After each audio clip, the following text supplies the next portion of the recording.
Hey folks, welcome back to the channel. So here we are at Ladywood Lakes. It's the second time we've been to this venue this year, but this session we're actually fishing on what they call the big lake.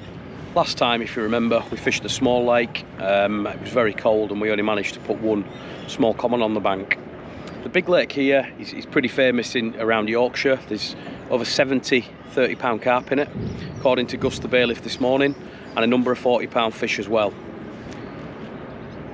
The lake's been fishing pretty well for the last week or two, with some big fish coming out, quite a lot of 20s and a large number of 30-pounders as well. Quackers. So we've come down on a fairly busy midweek session. It's quite hard to find a peg, so what I've ended up doing is going on what they call the back bay. So there's 4 pegs in a fairly small area. I'll just pan the camera around just so you can see exactly where we are. But this part of the lake is the shallowest part. So some parts of the main lake actually go up down to as deep as 25-30 feet. So what I've got in front of me here is about a 15-foot maximum and some really good looking marginal features to cross.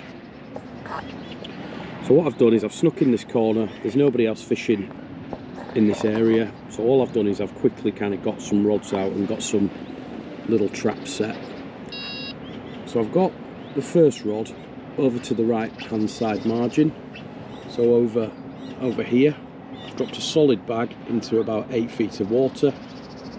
Similar tactic across here in between the two, sorry, just under the tree here. So again, I've gone into about 8 feet, and then just to the left I've come back mid-water about there. I found a depth of about 12 feet and I've just dropped a single bait with a tiny tea bag of micro pellets on there, just trying to feel our way into it. Not really seen any fish yet. There were a few fish on the surface on the main bowl of the lake, but the weather is meant to improve and get warmer over the course of the 48 hours. So I've sort of picked this area thinking that it will improve over time with the sun coming up. That bank there will get the sun, and I think the fish will come into that shallow water. So I'm going to just keep tiptoeing my way into it. I'm not going to fill it in with bait and spoil it from the off, and just take it really steady. So yeah, been fishing a couple of hours. I'll keep you posted.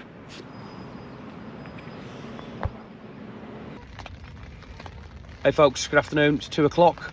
So I have seen 2 fish in the peg stick the head and shoulders out, so I'm hopeful that there are some fish in the area. So one thing that has become apparent is Gus has brought me some of the lake pellet round, and they're a bit different to what I was expecting. So this is what the lake pellet looks like at Ladywood. It's a lot lighter than I'm used to, or certainly than I get from the tarn. So a bit of a early tactical change. So what I'm going to do is I'm going to retie a couple of PVA bags, because I had some already done with Yead and Tarn lake pelleting, and then I've also I'm going to go to this hook bait here. So really nice small, it's actually half a DNA bait, the bug wafter. So really trying to match the hatch in terms of that pellet. So big wary fish in here, just trying to give them a really easy kind of hook bait that's really easy to trip up over in a bag of those hook pellets. So a bit of a tactical change, but we're going to get those out and ready, so we're ready for hopefully a bite into the evening. So fingers crossed. Talk to you soon. Okay folks, 4:30. Still pretty quiet, so I'm just going to have a little show you around camp, show you how we're set up. So start at the back, I think. So over here I've got my catch station, so if we're lucky enough to catch one, got everything laid out here to take a catch. So a nice picture. So we've got the sling, we've got the mat and the cradle, everything we need there to deal with the fish. And then here I've also got a tripod, so my phone can be attached to this fairly easily for self-takes. Phone's a really good way of doing it, because these iPhones these days, the cameras are absolutely brilliant. So I use my phone for the self-take pictures. Also got a little LED light bar down here. Not very effective during the day, but that's going to give us plenty of light if we catch a fish after dark and need some light on that. Spinning round, got a bivvy. That's the back of the bivvy. Just got the bait boat to the left hand side there. Actually, I'll do a bit more detail on this for you tomorrow, but I've been working with a young lady called Ruby Roo, who has been working really hard making bait boat stands, reach rods and also camo bags. So if you're in the market for a bait boat stand, I can definitely recommend these. They're fantastic. Ruby's made me one here, so this was the one that I have got for my Baron, and then she's made me this little demo one, really for the purpose of the video, just to show the viewers kind of what she's got, what finishes that she can make, etc. So we'll go into that in a bit more detail tomorrow, but really cool little piece of kit. Coming back down then, so obviously we've got the cool carp lights, goes without saying, and then we've got the rods positioned right outside the bivvy, so that's pretty close to the bivvy door, which is fairly unusual for me. And then going across here, we've got the GoPro. So the GoPro's kind of stationed there. I've screwed it into the water in a bank stick, and I've just got a precariously placed power bank in the trees there, so pretty easy to turn on if we get some action and be able to record that with the GoPro. So yeah, that's camp. And at the minute we're just set up for day fishing, so we've not got the bed in the bivvy. We've just got the chair, the brew station and the tackle. So yeah, that's me. Just thought I'd show you that whilst we're waiting for some fish. Straight in my hat. Straight in my hat. So yeah, hopeful we're going to get a fish tonight.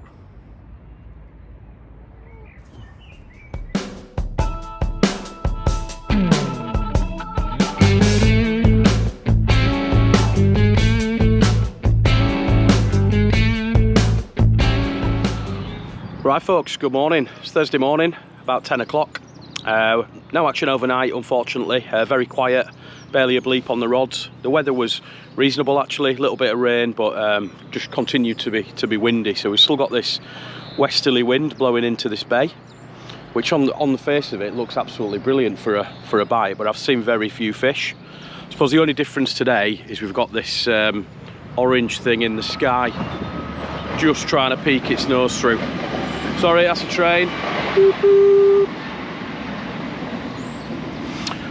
So yeah, we've got look, slightly different conditions today. The only thing I'm slightly concerned about is there's a chance that another angler could appear in this bay today. So 10 o'clock, anglers are allowed to arrive. So there is a swim right across there and across there as well. So hopefully that doesn't happen, because I have actually just seen another fish top. So if you look across there is an area of bank here, so hard to see on a small camera, but across there is a far bank margin and you can just make it out. There's a bit of a flat spot with the wind.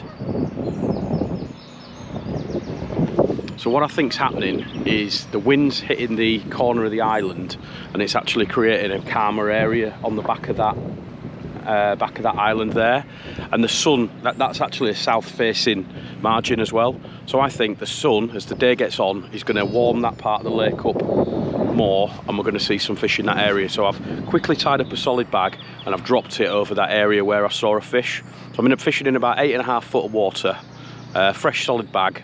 So yeah, optimistic, 'cause it did look like a good fish. So fingers crossed, that's the plan for the rest of the day, and hopefully nobody else comes and joins us in this little bay. So fingers crossed.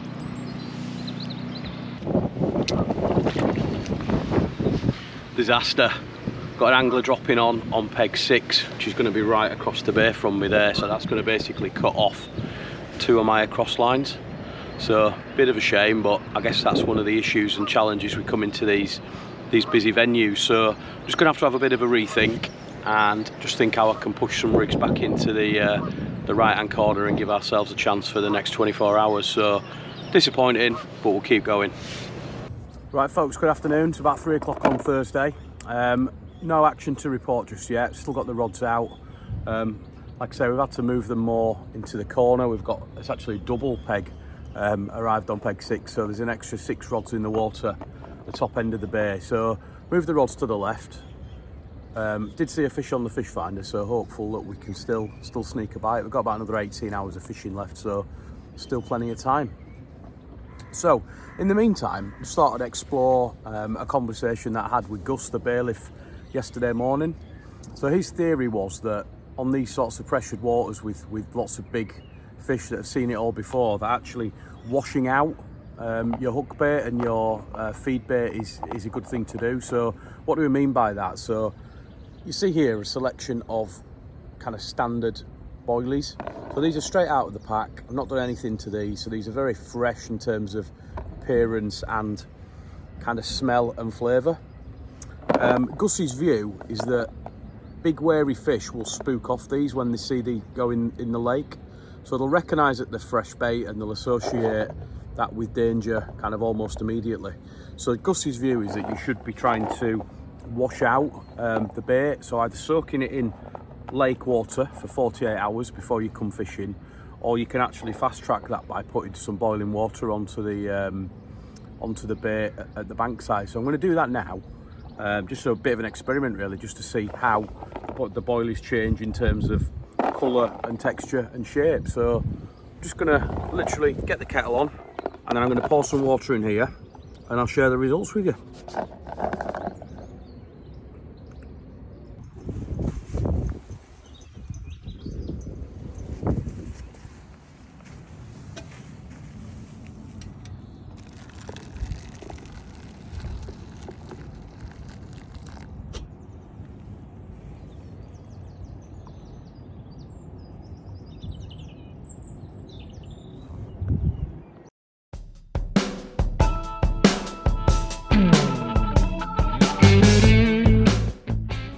Right folks, let's see how we got on with our little experiment. So I poured boiling water on this lot of bait about 45 minutes ago.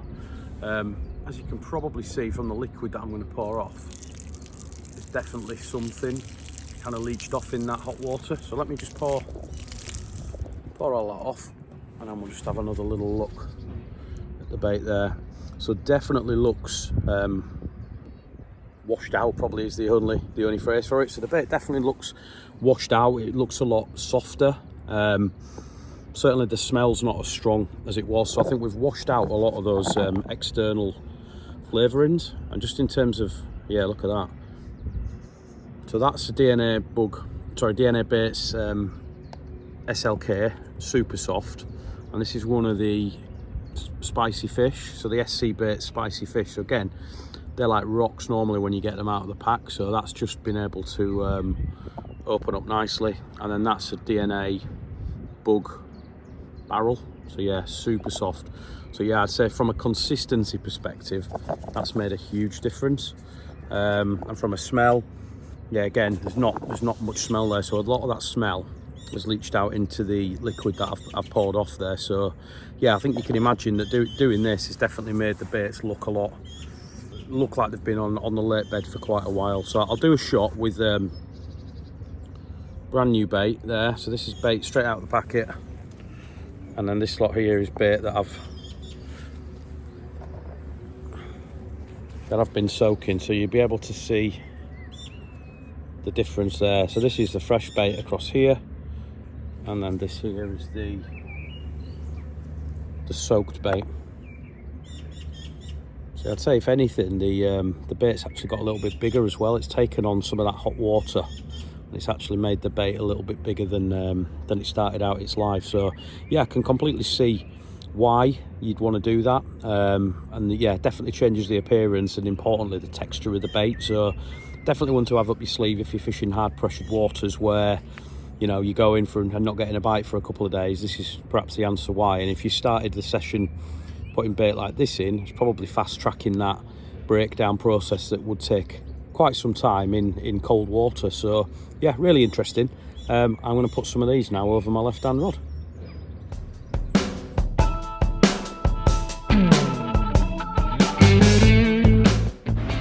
Right folks, hello again.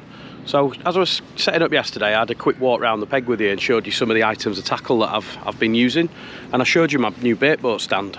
So I'm just going to go into this for a little bit more detail because I think this is a fantastic piece of kit and a really cool initiative. So there's a young entrepreneur called Ruby Roo who's turned a hand to combine a love of two things. So she goes carp fishing with the dad, and she's also really handy at design technology and things like that. So Ruby has set up her own little business making bait boat stands.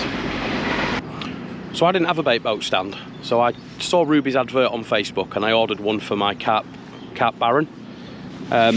Ruby had never worked with the carp baron before, so we sent across the dimensions and Ruby was able to send me a bespoke stand for my boat. So you can see here that nice strong solid plastic construction. The legs keep everything nicely off the ground. It's got the little Ruby Ruse branding on it, and it just keeps the boat really nicely protected and out of harm's way.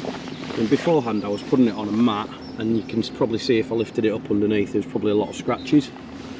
I think the beauty for me about the bait boat stand is how easy it is to load underneath here. So now I can load PVA bags, I can then close the boat and then very easily lift the boat up and into the water. So I think they're an absolute fantastic piece of kit, a really good addition if you've got a bait boat. You know, we spend hundreds if not thousands on a bait boat, so why not spend a few more quid on a stand. So talking to Ruby, she sent me her latest version, which again fits my Baron, but what I asked her to do was put an example of all the different finish types on the bars and on the legs. So this one here is the multicoloured, it's a bit like Joseph's amazing Technicolor Dreamcoat, but it's Ruby's amazing Technicolor bait stand. So this here is just an example of all the different finish types that Ruby can do. So they're all really well finished, taped there, so that's a sort of green carbon effect. We've got red carbon, we've got blue carbon. I really like this one, so this is the sort of black carbon. Real tree camo, I've seen a few of those on the bank, they look pretty cool. And then a more standard sort of camo finish there. So look, I think Ruby's doing a fantastic job. She, like I say, she's a young entrepreneur, doing something. She's getting out there and trying to make a little business for herself. So if you're in the market for a bait boat stand, check her out on Facebook. I'll put a link. It's Ruby Ruse bait boat stands.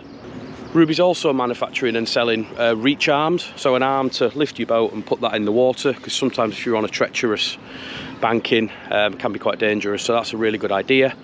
And also camouflage bags to put the bait boat stands in. So she's got it all covered. Like I say, she's only been doing it a month or so, so I'd just like to give her a big up on my channel. And hopefully, if you're in the market for a bait boat stand, so the stands are really reasonable. They start at 28 quid. And the turnaround and the service is brilliant. They'll be with you within probably 2 or 3 days. And any queries, they're super keen. And they use the Facebook Messenger really well to communicate with customers. So give them a look and give it a whirl and look after your expensive, precious bait boats.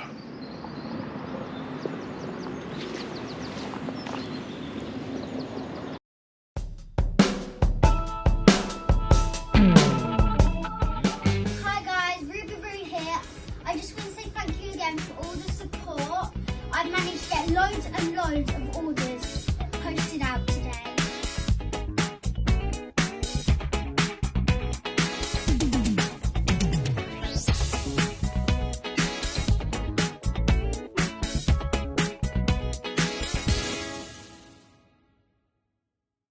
I've managed to get all of these done tonight. I just want to show you some of the colours, so come close. So I love this red, there's nothing bad to say about this. And this carbon blue is amazing. This camo took my breath away. This carbon black, shiny, is so nice. And this, not sure what to call this colour, but it is so nice. It's like a carbon, greeny, pinky purple, and it is so nice. What comes with the bait boat stand is a lovely note from me and some instructions on how to put the bait boat stand together.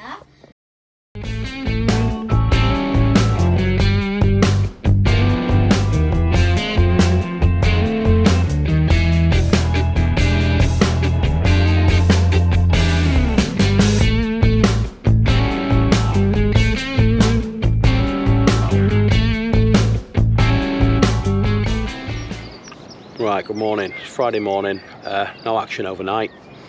Just been woken up to some indications on the middle rod.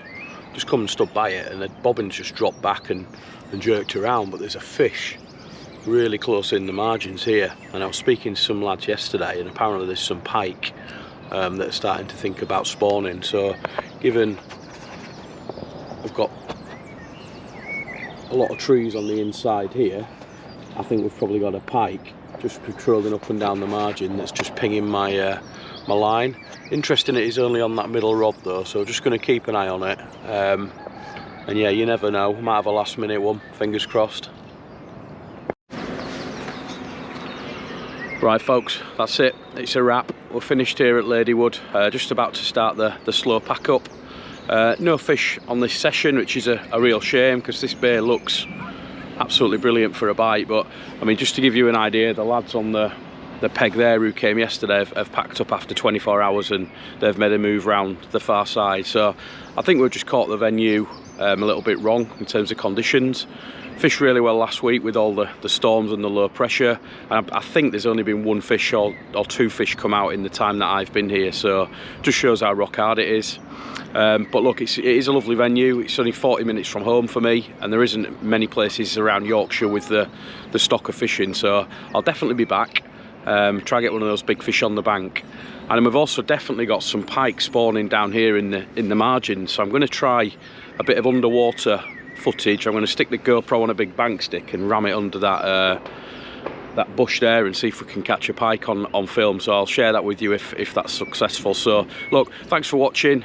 Shame we didn't put anything on the bank, and please remember, check out Ruby Ruse for any bait stand requirements that you may have. Till next time, tight lines.